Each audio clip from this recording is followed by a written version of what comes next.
Virginia Democrats are angry and plotting tearing down their own state Supreme Court. The Commonwealth's High Court ruled against Democrats' redistricting map that had left Republicans with only one district and gave the Dems 10. And now they are reportedly floating a desperate move. The now blocked map would have erased all the power and given it to them, the Dems. The New York Times reports a leaked account of a call between Virginia House members and Minority Leader Hakeem Jeffries. Here's a part of it. Quote, the most dramatic idea they discussed, which would involve an unusual gambit to replace the entire state Supreme Court with a goal of reinstating their gerrymandered map, drew mixed reactions on the call. Oh boy, that leaked? So they can't even all agree on this. The desperate move. 7 justices sit on Virginia's Supreme Court with staggered terms stretching years into the future. Lowering the retirement age would force vacancies, opening the door to refill the bench. The headline for Fox News contributor Jonathan Turley's op-ed is this: Angry left plots to purge Virginia's High Court. He was on Fox last hour. These radical ideas are nothing new, but I think the public needs to understand that many of these same voices have been saying publicly that they will pack the Supreme Court as well. As soon as they take power, many Democratic pundits and politicians have said that they want to pack the Supreme Court to create an instant liberal majority. It's the same mindset of by any means necessary. No institution, no value is truly sacred. Chief Washington correspondent Mike Emanuel has more. Mike. Harris, good morning. A member of the House Democratic leadership is blasting the Virginia Supreme Court ruling, even calling it disgraceful.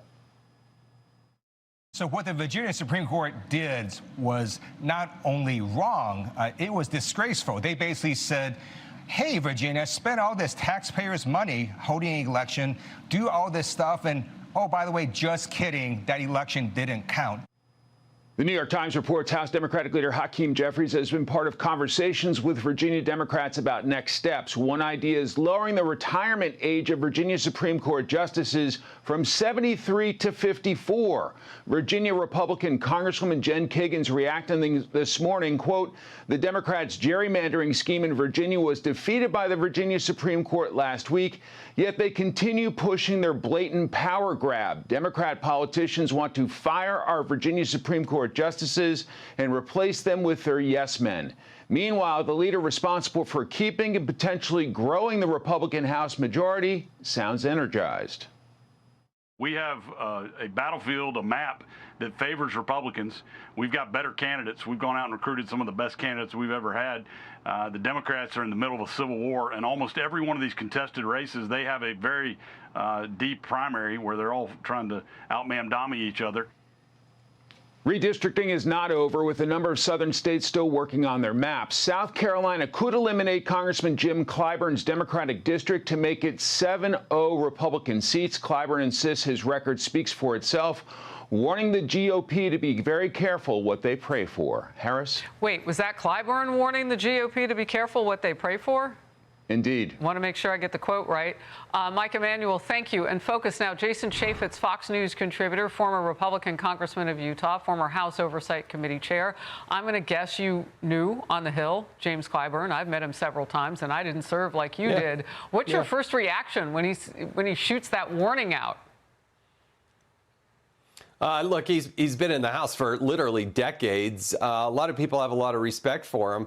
What's interesting is our founders, they set it up so that you do not have to reside in the district you represent. You just need to be a resident of the state. So some people are, even though they move the boundaries, they can still run for that congressional district if they want. But the Democrats have taken an untenable position. This idea that, you know, the principle doesn't matter, that they're just going to pack the courts, that they're basically sore losers. And to say that they want judicial independence, no, they don't. They want them under their thumb so they can push them any direction they want. They're losing on the politics. They're losing on the actual policy.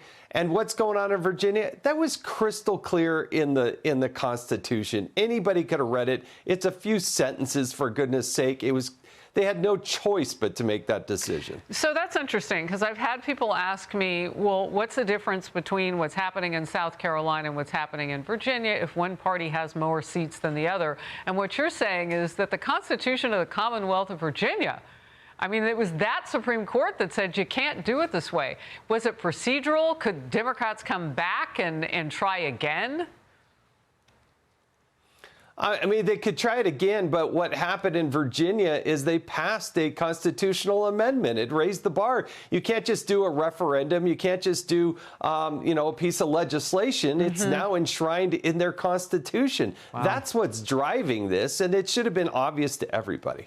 And they didn't read it? I don't get it. And look, they have a lot of other problems in that state. I mean, the governor, when she was running, Abigail Spanberger, I think it's been about 70 days or so, 75 days that she's been in office, her approval rating has tanked, and she actually warned her own party against doing this.